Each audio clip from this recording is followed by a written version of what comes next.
My most vivid memory related to a music festival is my wife getting punched in the face repeatedly.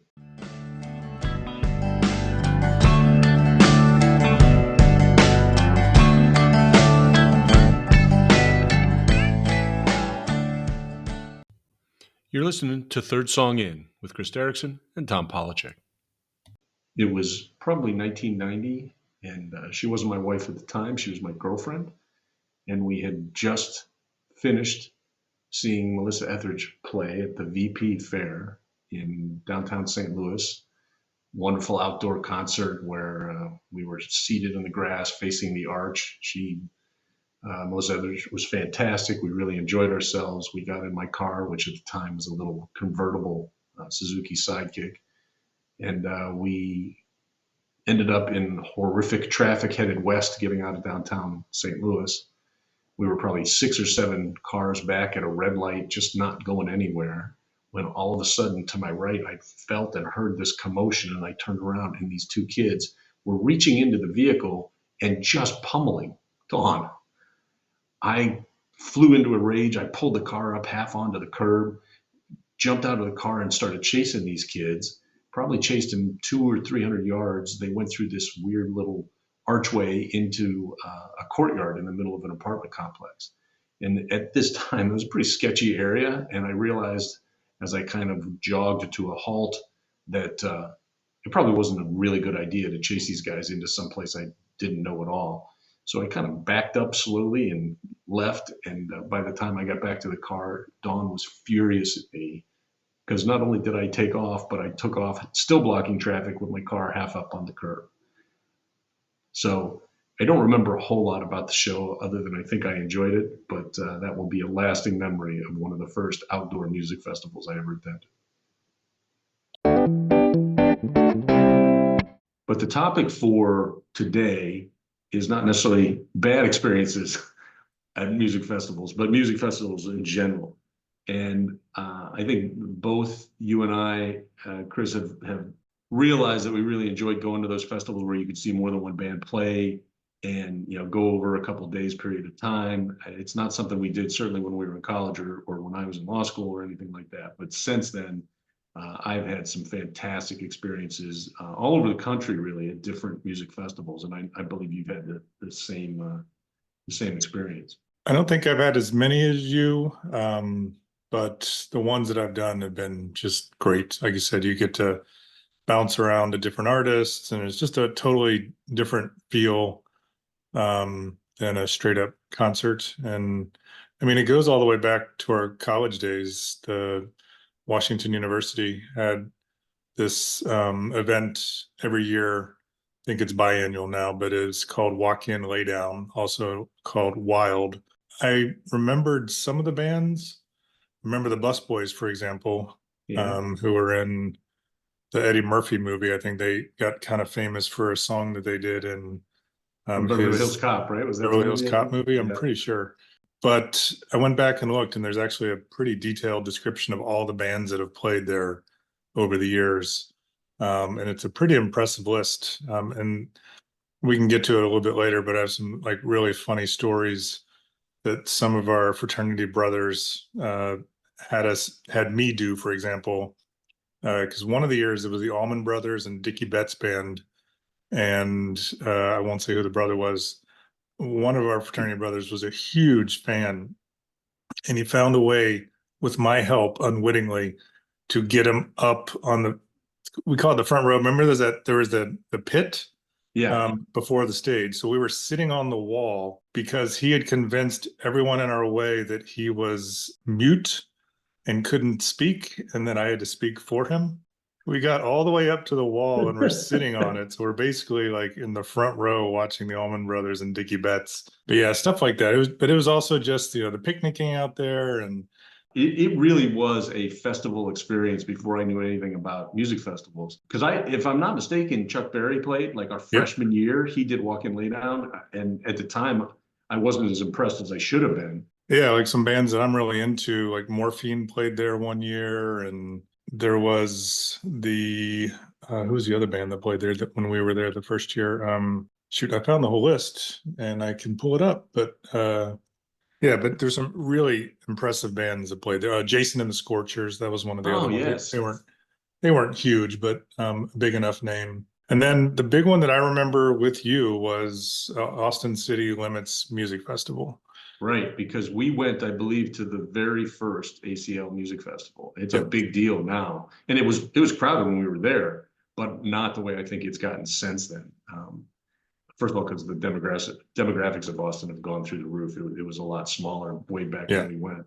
But that was one of our trips where, and I haven't done this very often, but you and I got together, figured out, basically planned to meet there because you were already on the East Coast at that point. Yep. And I believe I was up here, I'm pretty sure. And it was just you and I. We both, we flew separately. We just went and experienced this music festival. We also went and found record stores all over Austin, I remember, and ate a shitload of barbecue and drank a ton of beer. That's what I remember. And even though it was a smaller deal, my favorite memory is we still couldn't figure out which stage to go to because we got there early on the first day, had our chairs, we were all prepared, which is not like me. So obviously you were the prepared one. We went and parked, perfect spot on stage. I can't remember who we thought we were going to go see, but it was a little bit of an upbeat band. And then the band came out. It was just a guy. And he said something and it didn't come across the mic real well, but it turns out he said what his name was. But I think we just took it as he was saying, oh, we're going to get started or welcome or something. And we sat there and he started playing and it was so downbeat and just bad.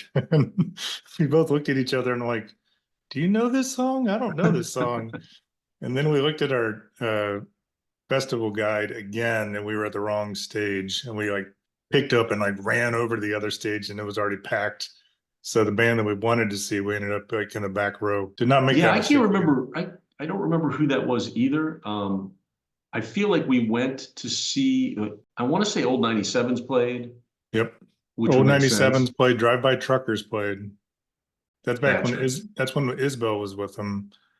And that was great because even though we weren't really close to the stage, I'll never forget just the exuberance and the happiness that Patterson Hood, I mean, he just was smiling. He seemed so happy to be up on stage and playing music, and it was infectious. It was a great concert, even though he had those assholes sitting behind us that kept creeping up on us and crowding our space. And I did not start a fight, by the way. I wanted to, but I didn't. Well, and that is part of it. That's one of the things in our outline I talked about, or I listed one thing to talk about was the good and the bad about music festivals. Because the good is you get to see so many different artists and in such a short period of time. And if it's a good festival, not only do you see the people you wanted to see, but you end up seeing bands you never heard of and finding out how much you like them. And that's so much fun, and particularly if it's a place like Austin. It was beautiful weather, I remember, and it was really a great experience. The downside is the more popular they get, the more crowded they get. The more crowded they get, the more assholes are crowding you from behind or from the side or spilling beer on you or whatever it may be. So it can be. It's a double-edged sword, and it's one of the reasons I probably haven't gone to as many festivals recently as I used to because it irritates me more now. And the other thing is you always get short sets. It's live performances, and if the band is enjoying themselves, you'll get a great show, but you're only going to get 5 or 6 songs. It's not like going to a full-on concert. And these days, it's also expensive as hell to go to almost any festival. The other thing is because there's so many artists there, you get the opportunity for these collaborations. So at the ACL Austin City Limits Fest that we went to, I think someone had just passed and they had an impromptu, all kinds of artists. Steve Earle, I remember, was up on the stage, and Roseanne Cash. I feel like maybe it was Johnny Cash's wife maybe had passed away because I know he was still alive at the point. Yeah, that might be. I can't recall. Yeah, and June Carter Cash. So I think that's who passed away. So there was a tribute to her, obviously an important musical influence, being her family being the Carter family. So just seeing all those different artists come together and sing songs that they may not otherwise sing is like a big jam In this case, it was in memory of, but it was still really special time to see all those artists play together. Yeah, and you do. I think every good live band has a couple covers they play in their regular set. But I feel like when I've gone to music festivals, because there's all this kind of cross pollination, you'll see them kind of improvise and just play somebody else's song just for the hell of it. And I think you get that more in a music festival setting than you do on a concert tour type situation, only because they've got a set list. And a lot of bands vary, but they're still staying within a certain list of songs that they've been rehearsing and are prepared for. But Austin City Limits wasn't my first experience with a formal music festival. I believe the first one I ever, aside from getting Dawn getting punched out at VP Fair, for my 30th birthday, Dawn bought tickets as a surprise for me, and we went to Jazzfest, New Orleans Jazz and Heritage Festival, which is enormous. It was huge then. Now it is absolutely overwhelming how big that festival is. And it's called Jazzfest, but it basically is cross genre. There's a tent for jazz, there's a tent for blues, there's all kinds of stages where you see pop and Cajun and Zydeco acts and country. I mean, they cover everything there, and it's so much fun. And I probably, after that first visit, she and I went, it's either 5 or 6 times total that we've been to Jazz Fest. And it was always just such a great experience. Although, again, on that last experience, which was pre-Hurricane Katrina, for the headliner at the end of Sunday, which is the big night of the second weekend of Jazz Fest, it was so crowded, I started to get claustrophobic and a little, freaked out.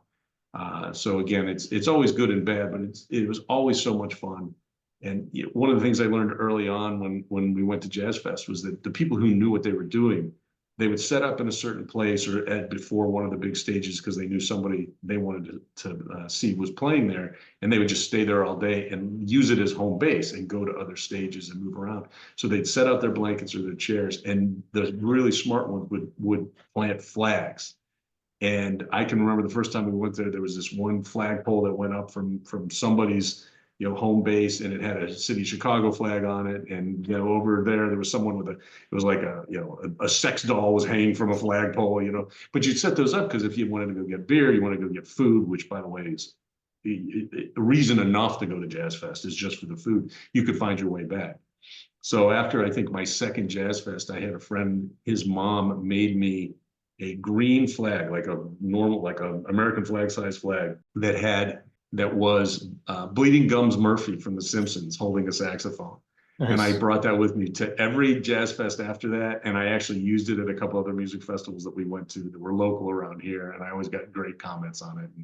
And I'm thinking if I can find a picture of that flag, we might even post that up on the website because I was always so proud of that. So was that to replace the sex doll that you must have left behind at the other festival? Right. Once it's hanging up in the air, you don't really need that sex doll anymore. So. Yeah, that was one of the funniest things I ever saw was this like hanging out, like its arms were holding on to the pole.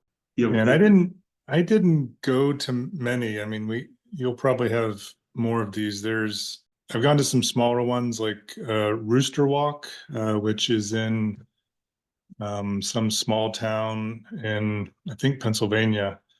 There was the highlight of that one was when Steve Martin played with the band that he plays with. So that was the highlight of that was the big band that played. But other than when Steve Martin is playing, they're not a huge band. So the other bands were much smaller, much more bluegrass oriented. But it was great because it wasn't super crowded. It was in just this field in the middle of nowhere.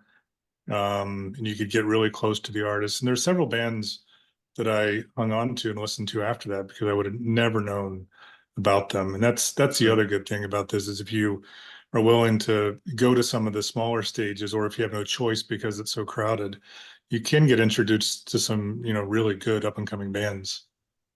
Yeah, there's a list of kind of smaller festivals that unfortunately when word gets out, they get bigger and that goes away.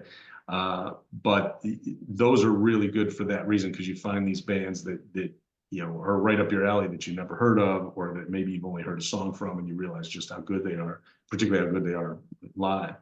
In the Chicago area, Lollapalooza has become an enormous money-making proposition that is, they shut down all of Grant Park, which is enormous. And people come from all over the world, and it just floods the area. I'm sure just the surrounding businesses make so much money, the hotels and everything else. And they usually just, I mean, they have these enormous, it's like a 4-day festival, I think now. And the headliners are giant rock acts and pop acts. But it didn't really start that way. It started, it was a traveling festival. I think it was Perry Farrell was the guy who started Lollapalooza. And his idea was to put together bands and musicians of different genres and just kind of mishmash, hip hop and rap together with, hard rock. And it traveled from city to city. And I saw one of the first Lollapaloozas, maybe it's probably like the third or fourth Lollapalooza, and it was at the World Music Theater, which was in Tinley Park, which is a suburb of Chicago.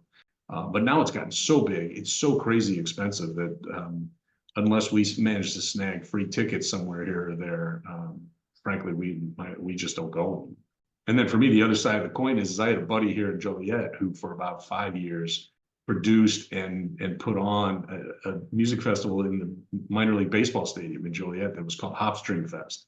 And they'd have all kinds of microbrews there, and there was some food stands, and they had 3 stages kind of tucked all the way around, inside the baseball stadium.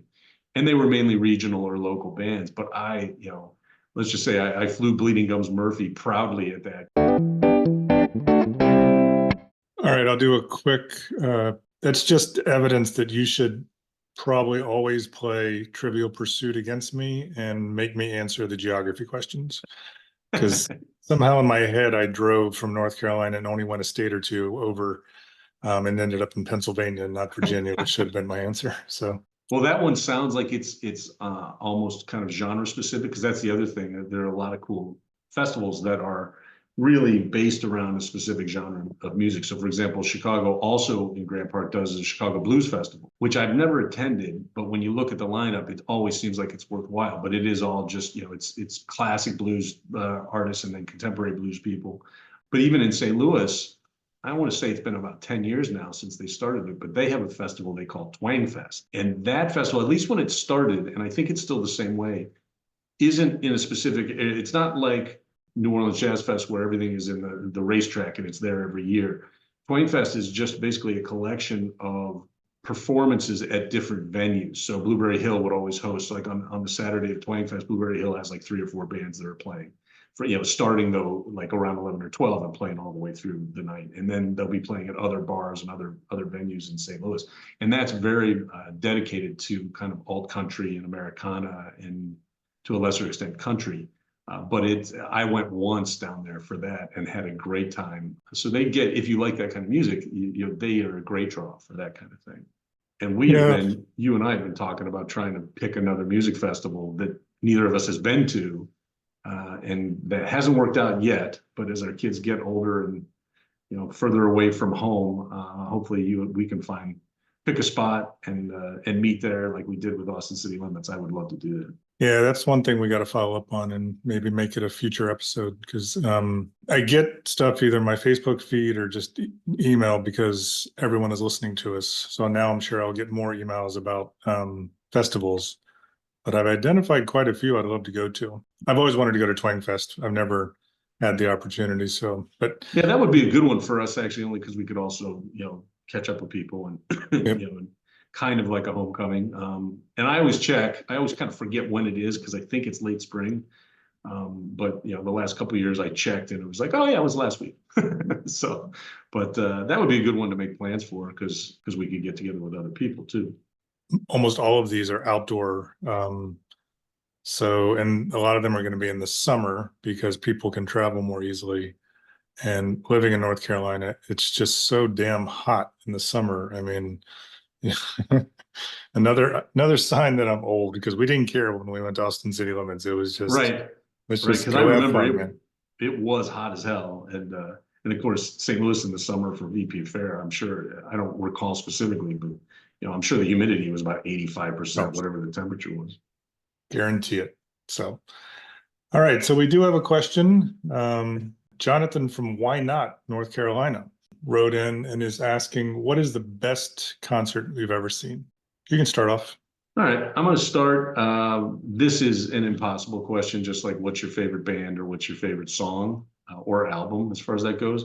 But having seen the question, I did try to come up with at least a list. I can't necessarily tell you this is absolutely 100% the best show ever, but a couple stick out of my mind. One of them I actually just talked about last episode, and that was the Slobberbone show I saw in Texas on New Year's Eve.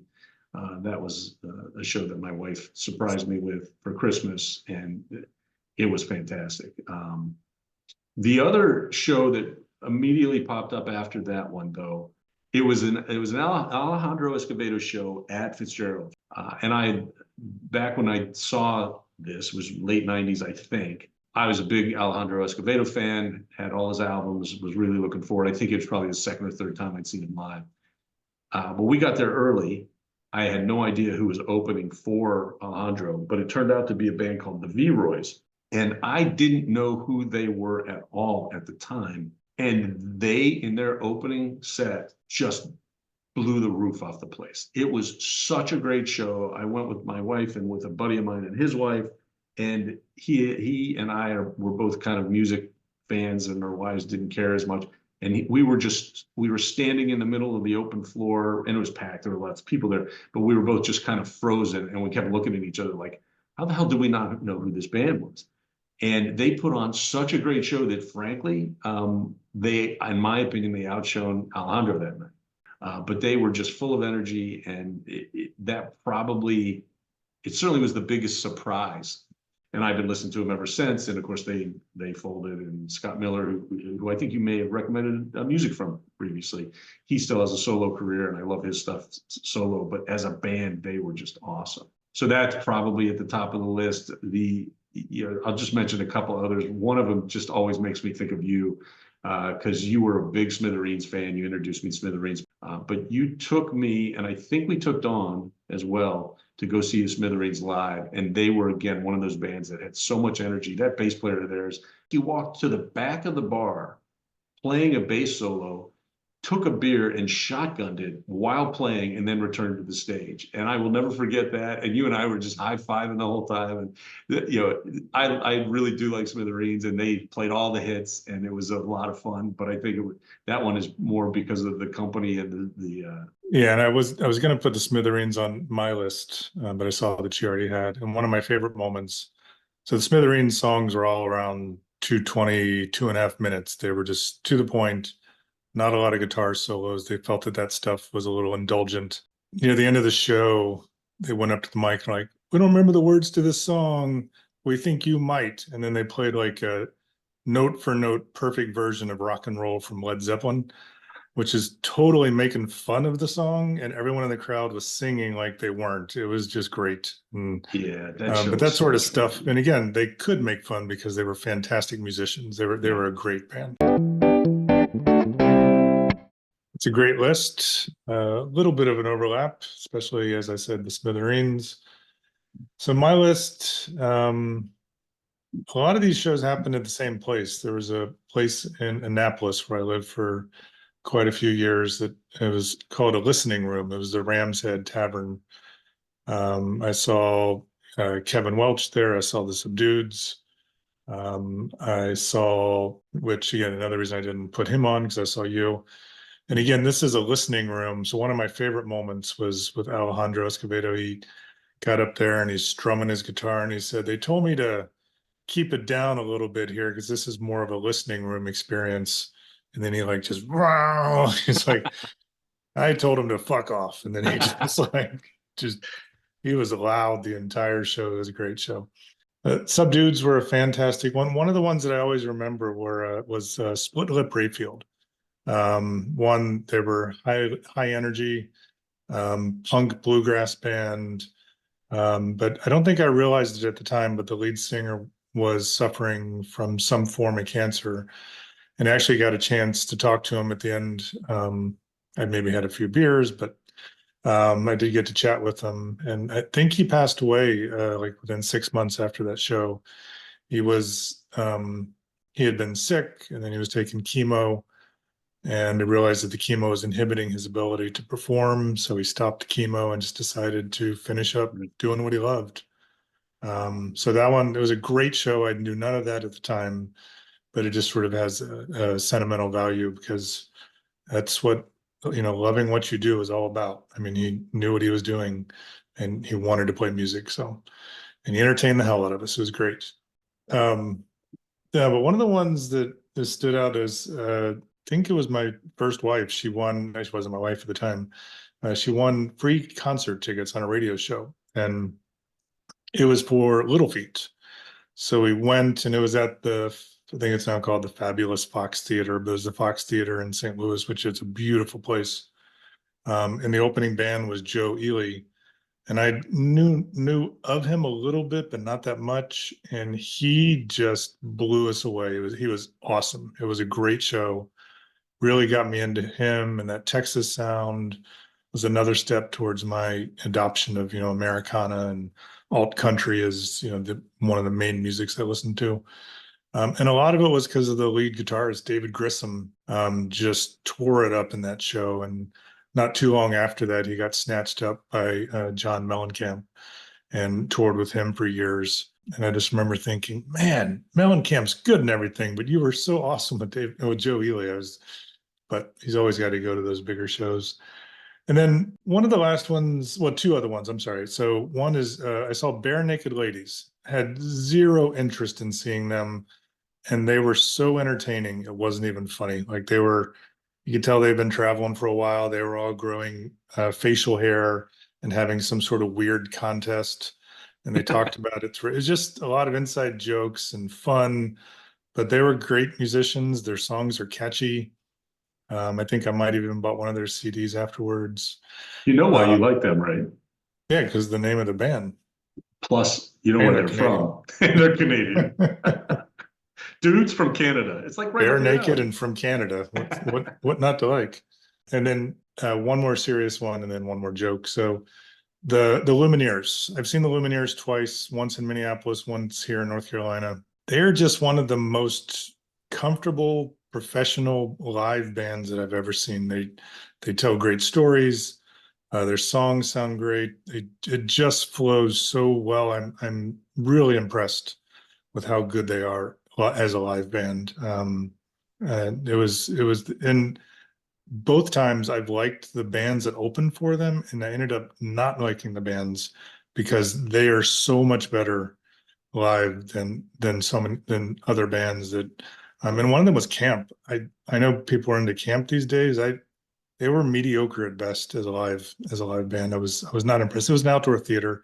Sometimes those don't always work, but no offense to Camp, they're solid on the recordings. And then I have to include my favorite band of all time, Night Ranger. They played at the Blues Arena, whatever it was called these days, the old one, and it was AC/DC and Night Ranger. And I remember the rock station in St. Louis was giving away tickets, and people were calling in and saying, because Night Ranger was the headlining band, AC/DC was technically opening up for them, but I'm sure it's one of those ones where they flip-flopped. Right. They're like, go to AC/DC and then walk out because Night Ranger's lame. And I, of course, was there for Night Ranger. And I ran into some friends who were AC/DC fans. And afterwards, they're like, they didn't suck. They were pretty good. So that's on my list as well. Man, if there is an 80s band name for a rock and roll band better than Night Ranger, I don't know what it is. Yeah, so that's my list. I'm sure I left some off, but you've raised a couple questions I need answers. First of all, what makes Ram's Head a listening room? Like, is it set up like a bar? Is it set up like an auditorium? Yeah, it's set up like a bar, like an extended bar. There's tables. There's no standing room. There's tables only. And for a band like the Subdudes, like one of their things, as you probably know, is they like to come down off the stage. I think they call it 4 on the floor, and they'll have like minimal instruments and basically sing their a cappella stuff. That place is perfect for it because the sound is so good. They're standing in the middle of tables. There's some seating on both sides of the stage and right in front. It's really small. And I just remembered I saw Lyle Lovett there too, the day after I had gallbladder surgery. I was leaning up against a wall. It's the only way I could sort of sit up straight. I'm sure that was a great concert too, but I think I was pretty drugged out. So, and it must be, so it's relatively small also, right? Yeah, it's pretty small. Yeah. Yeah. Yeah, that's cool. The other question I had is, so you saw Joe Ely open up for Little Feat, and based upon your description of when you went, was that before you started listening to Joe Ely? I think so. I think I went out and bought his live album. Live at Liberty Lunch. That's why I Yeah, asked. Live at Liberty Lunch. And I listened to it like crazy because I may not prepare for a podcast, but I do prepare for a concert. So I did listen to that one quite a bit, and I liked the sound of it. And he was equally good, obviously, in person. And I was sold after that. So yeah, I'd have to look at the dates, but it had to be 86, I'm guessing, 86 maybe. One of the things that unfortunately happened when we stopped living in the same apartment was there were certain CDs and albums that I had to go out and buy because they were yours in the first place. And one of the first ones I picked up, I remember, was Live at Liberty Lunch, because you played that all the time. And I think it was in my room at least as much as it was in your room, because I would just grab it and play it all the time. And I think I've seen him live at a festival. In fact, I don't think it was Austin City Limits, but I think maybe he played, or maybe he played with the Flatlanders at one of the Jazzfest festivals I went to. But I've never seen just him play with his band. I would have loved to have seen that when he was in his prime. I saw him twice at Ram's Head, and I included the St. Louis one because it's what turned me on to him. Yeah. But once he played with another guy who was a little bit more into, I may get the type of music, but he played a squeeze box. I mean, he was great. And the other time he played with the Flatlanders. Wow, yeah, that's cool. So the other thing that occurred to me when you were talking about the Subdued show you saw at Ram's Head was that I saw them play the very first time I went to Jazzfest. I didn't see them at Jazzfest, although they played, but I somehow missed them. In fact, not somehow. I decided not to go see them at the fest because we had tickets to see them play at a club in the French Quarter. And I didn't tell this story, and maybe it's for another day, but the first Jazz Fest I went to, I had my left leg was in a cast because I'd had Achilles tendon surgery. And I negotiated with the doctor to get it cut down from a full cast to just a below the knee cast so we could make this trip to New Orleans. But I was hobbling around on crutches at the fest and throughout the French Quarter and everywhere else we went to New Orleans. So when we went to go see Subdued, we got there at like 9 o'clock because I didn't know what the venue looked like. I didn't know whether I'd be able to find a place to sit down because I couldn't stand the whole time. My foot still hurt like hell. And we got there at 9 p.m. The opening band didn't start for like 2 hours. And we started drinking Hurricanes. And I don't list that as one of my favorite concerts because I don't remember the show. I just know we stayed for the whole thing, and I ended up dancing with my crutches and my cast. As we walked out the door, I bought 2 CDs. One of them I think I already owned, and I know I bought at least 2 T-shirts. I was so happy with that show. I can't remember specifics at all, but that's another great New Orleans Jazz Fest memory for me. Very nice. I've always wanted to see the Radiators because I know they share one the lead singer for the Subdueds, his brother's in that band. It's one that I've not seen. I don't even know if they're together anymore. Yeah. They would be playing all over New Orleans, I know, when we would visit, but I don't think I ever got a chance to see them play live. All right. That is a great question by Jonathan, which now leads us into our recommendations. So we'll start with then, or anything prior to 2000. Great. I'll give my recommendation first from 1999.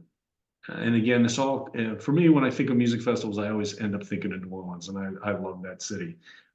One of the bands that I saw for the very first time before I'd ever heard them was I think at our very first or maybe the second Jazz Fest, and that's the band Cowboy Mouth. And in 1999, they came out with a live album called All You Need Is Live.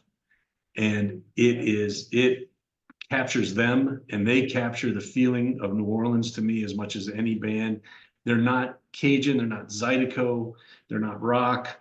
They're very loud, and they're really a tight band. My guess is they've been playing together forever. I've never really looked into their history, but I saw them play live. I loved it. I had such a great time. And in fact, I know it was not the first one because I didn't have a cast and I was dancing all over the place when they played.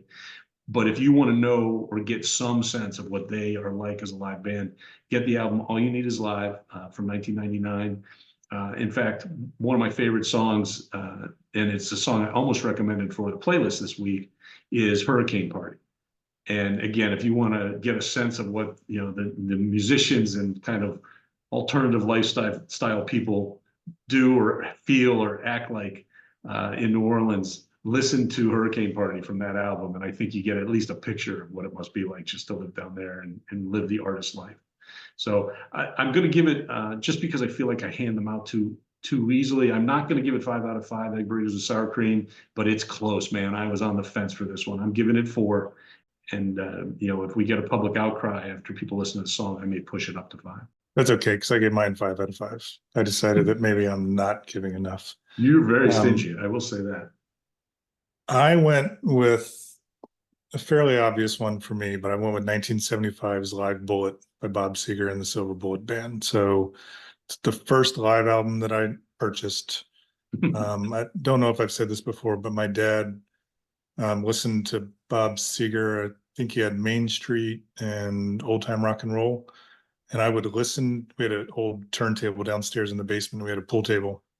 And I would listen to those over and over and over and over again. I said it 4 times because in the last episode I said over and over and over. It's a new record. I wanted to change it up a little bit, but I had every song, there weren't gestures, but like if you did a in between songs, I had all of those down. Like I would be downstairs singing to it, and I say this all the time, just randomly. People probably think I'm more crazy than I am. I think it's on Heavy Music. It's a rockin' song he goes through, and at one point the music goes down. He's like, "Okay, people, we got the 16-track tape machines rolling out back. If you sing with me just a little bit, I won't guarantee it, but you just might end up on an album." And I knew that part like word for word. It's just a great album. I mean, Turn the Page is on it. All of his earlier stuff before I would argue that he became a much more popular artist is on there, and he just kills it. I think he's forming in Detroit, which is basically his hometown. And you can tell the audience is loving it. It just is a fantastic live album. I'm giving it 5 out of 5 with no hesitation. Even if it wasn't as good as it is, it's one of my favorite albums of all time. So this one is fairly easy. Yeah, that is a great live album. He's something else. I feel like he kind of jumped the shark when he sold his first song to, who was it, GM or whoever, Chevy, the commercial, Like a Rock, right? In fact, I don't like that song, and I think it was from that point forward that I stopped listening to him a whole lot. But his early stuff was so raw and there was so much emotion in it. And I'm the same way. Even with his studio albums, like every little noise he would make in the song Night Moves, I'm sure you're like me. I can mimic all of it all the way through. But Live Bullet, I think, captured him. I saw him once live. Did you go with us in St. Louis when we saw him? Yeah.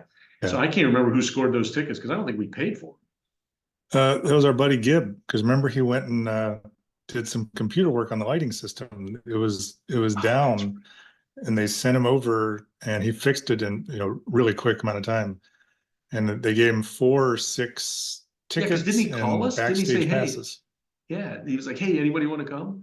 And that was, by the way, Gibb was like a junior in college when this happened. Yeah. He was a genius. Still is a genius, actually. But that was the biggest payoff we ever got. Georgia Satellites opened up for him. That was when they were touring for. Yeah. Their big hit at the time. I forget the name of it. Something in my pockets, Jingle-Ling-a-Ling. That's all I remember.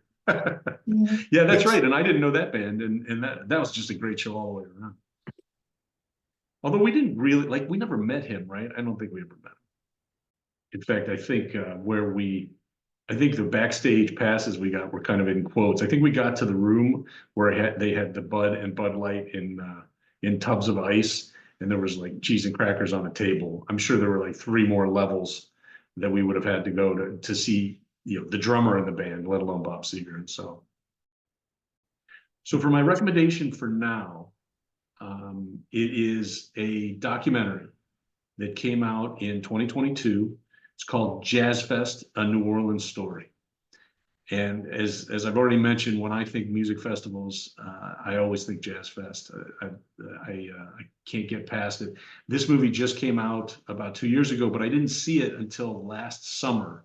It was playing in Three Oaks, Michigan, which is about an hour and a half from where I live. There is a movie theater that I heard great things about called the Vickers Theater. So I was told you should go there. They play indie stuff. It might be cool.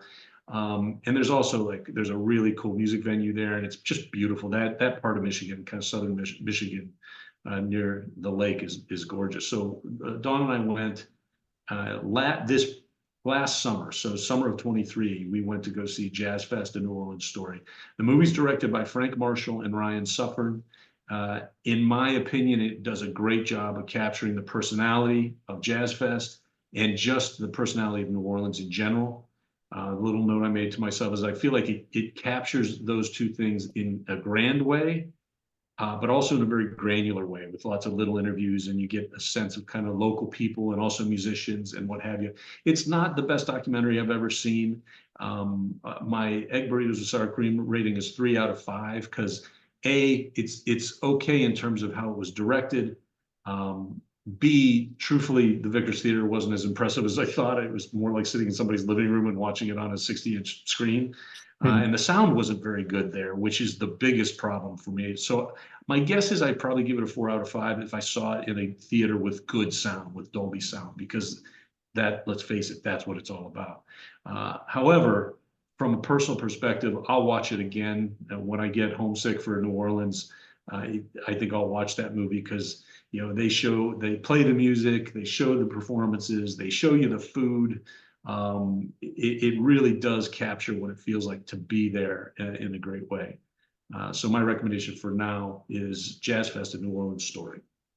Yeah, I really wanted to do a documentary on festivals. That was one that I did a lot of research I know I watched a lot of music documentaries, and I talked previously about Gimme Shelter, the one about Altamont, so I couldn't go back to that one.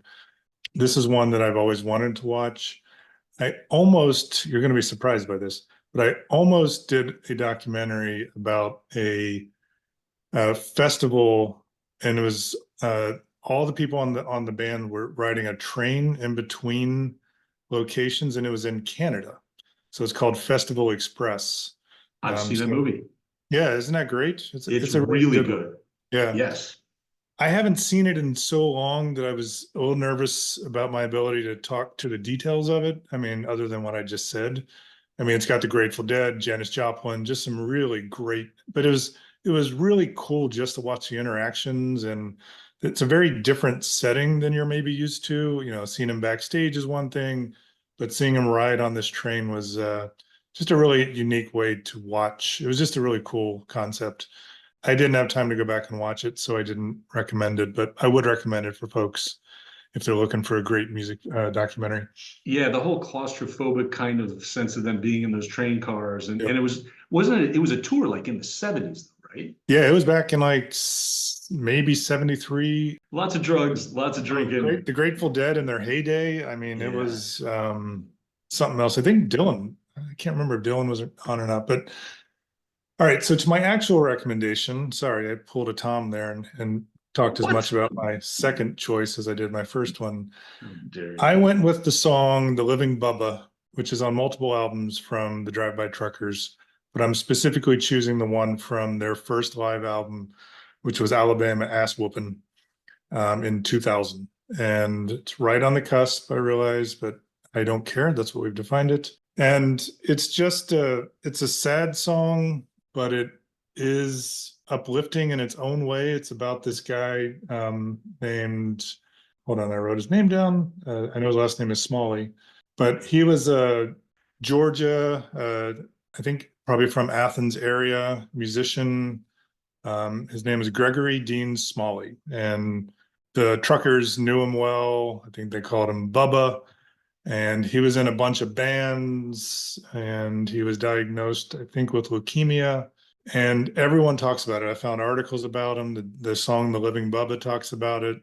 It didn't matter. It's basically, it's a play on that great Warren Zevon song. I'll sleep after I'm dead. But this guy was in multiple bands and would play show after show. And basically, didn't have time to deal with the cancer. I mean, it's not quite that, but it's just like he wanted to give every ounce of life after he knew that he was probably going to die. And the truckers wrote and sing a fantastic tribute to him. It's just about the love of music and not letting life slow you down. I talked a little bit about Kirk Rundstrom, who was the lead singer for the band that I talked about. My God, seriously. About Split Lip Rayfield, right? I was just going to say, it sounds like the same story. Yeah, it's a very similar story. Try to cut that out there, buddy. We'll see how you do on that one. So, yeah, Split Lip Rayfield. This one I thought also fit because I think he was the inspiration behind a festival down in Atlanta called Bubbapalooza. And it's just a great song. And the live version is so good because the truckers tell some of the best stories in between, and how they kick this song off, and the emotion that you can hear in Patterson Hood's voice as he's singing it is just, they capture the live truckers great. I mean, I was thinking about this when I was doing Joe Ely, like all the songs on Live at Liberty Lunch, I've gone and I've probably bought those albums or at least streamed them. And I love the live version so much more. There's not a lot of bands, though, that I can say that, but the Truckers are one. Their live albums are well worth it. True to the original song, but have enough variety in it to appreciate it. And someone like Joe Ely is the same way. And I know there are others out there, but live albums don't always work, which is one of the challenges I thought with our episode and the recommendations we made. But I would recommend The Living Bubba. I am going to give it 5 out of 5. That's 2 in one episode. And I would even give Alabama Ass Whuppin a 5 out of 5. It's a great live album. That's a great live album for sure.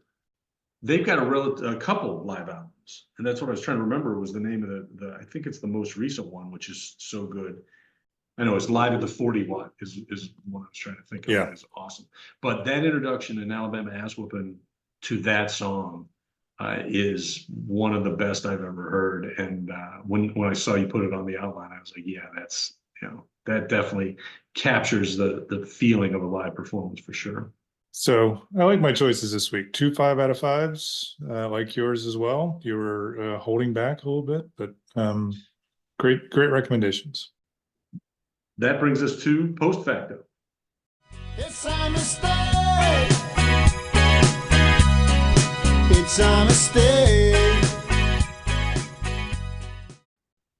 The thing I really feel like I need to point out, because I feel horrible about it, is that I fucked up in editing the last episode and completely lost your discussion of a book that you recommended that was consistent with our theme of romance and romantic songs and rom-coms and what have you.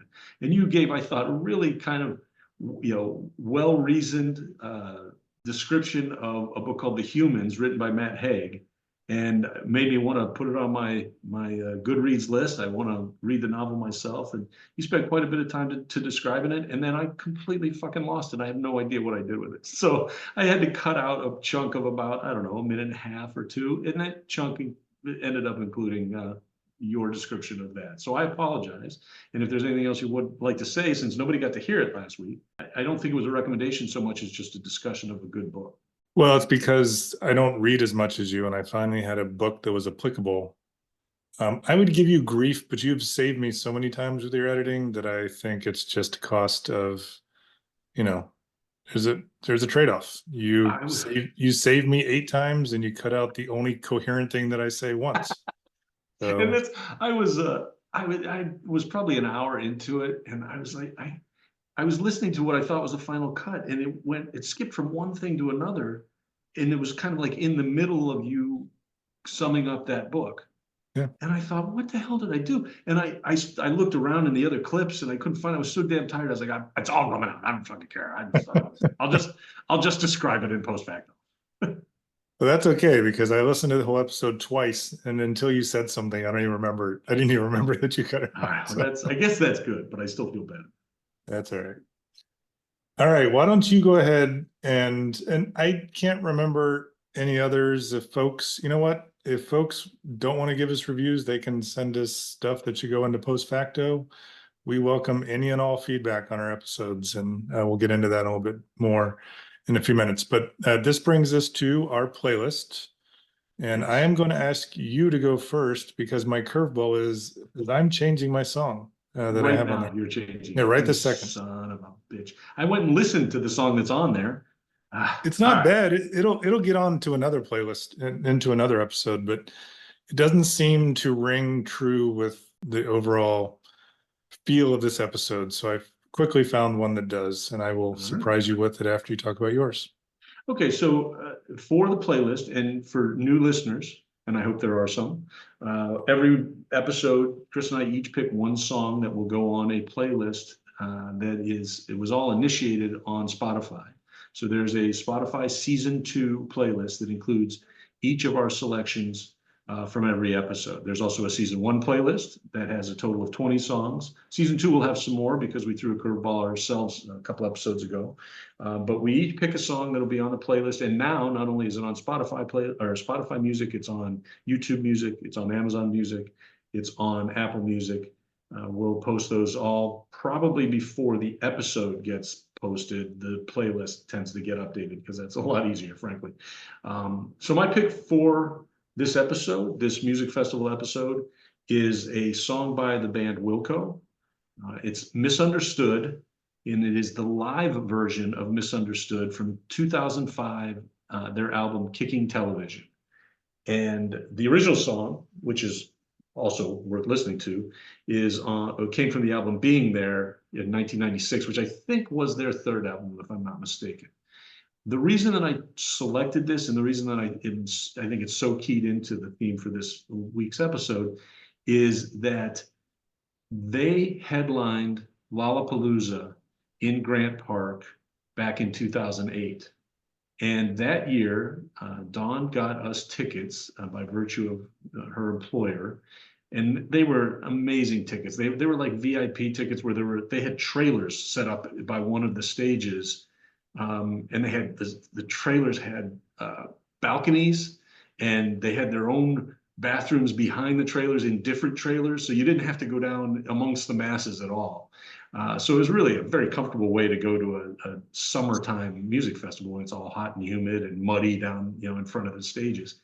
However, Wilco played at the other end of Grant Park, and they closed it out. They were the last band to play. So we kind of packed up our stuff and our cooler, and we walked over there to watch the very final performance.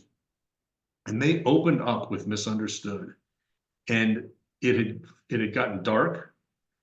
It was, as you can imagine, packed because Chicago was kind of Wilco's adopted hometown, even though that's not where Jeff Tweedy's originally from.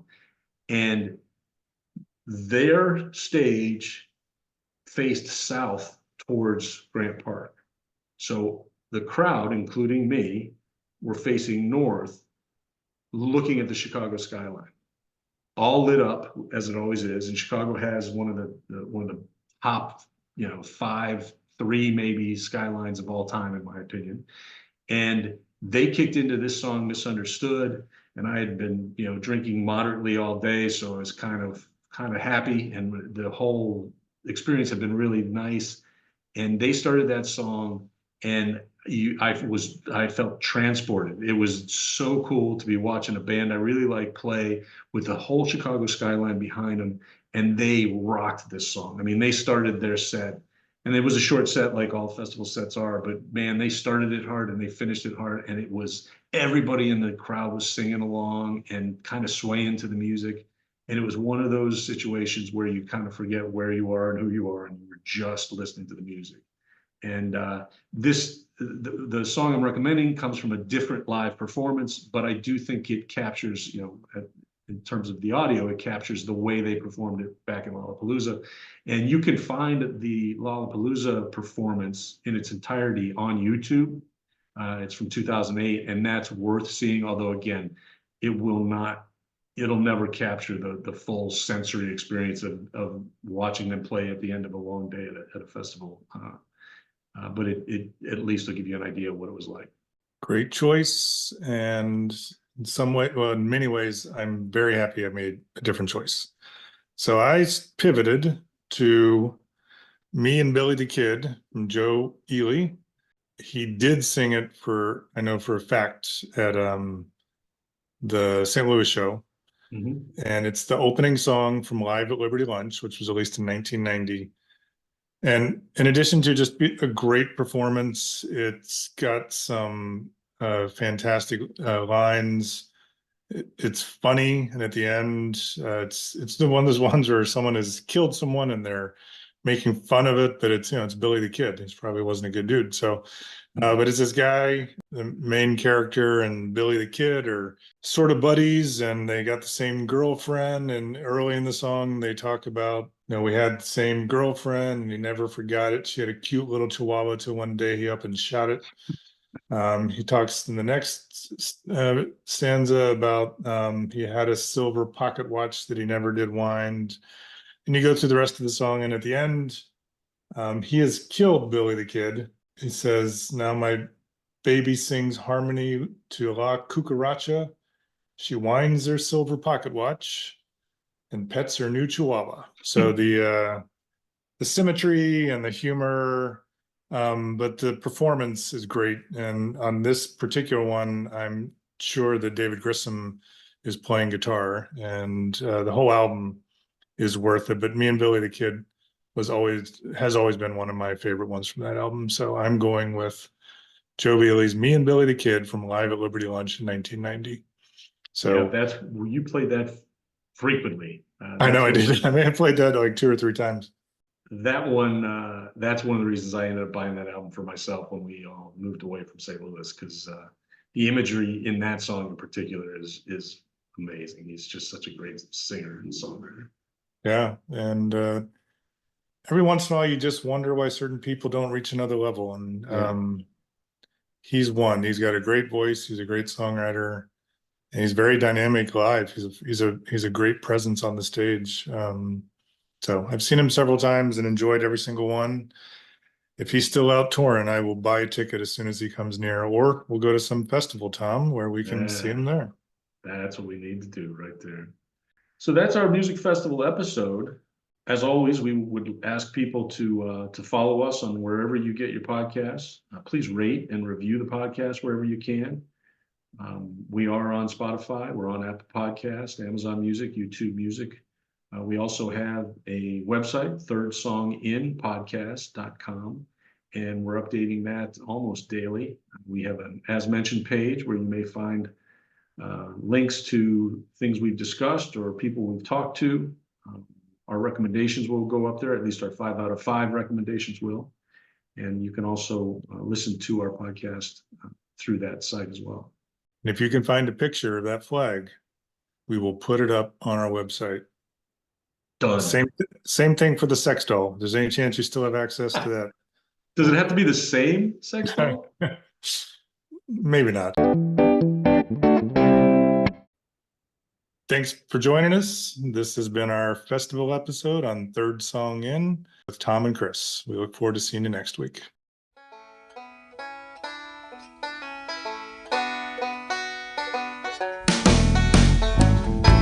This is Third Song In with Tom and Chris. Thanks so much. God, seriously, let's try that again. Thanks a lot. Is a stinger Thanks a right lot. there. Thanks, applesauce. Mott's applesauce. All right, I'm gonna point to you. Mott's. Ready? Why don't you do it? Because I obviously just can't. did all of that other stuff. I feel All right, like you fine, should. fucker. Ready? Let's go. 3. And it's like normal words. It's like I'm sitting there going, okay, my brain's like, you're gonna say thanks a lot. And my mouth goes, thanks a lot. What the fuck does that even mean? Shut up, mouth.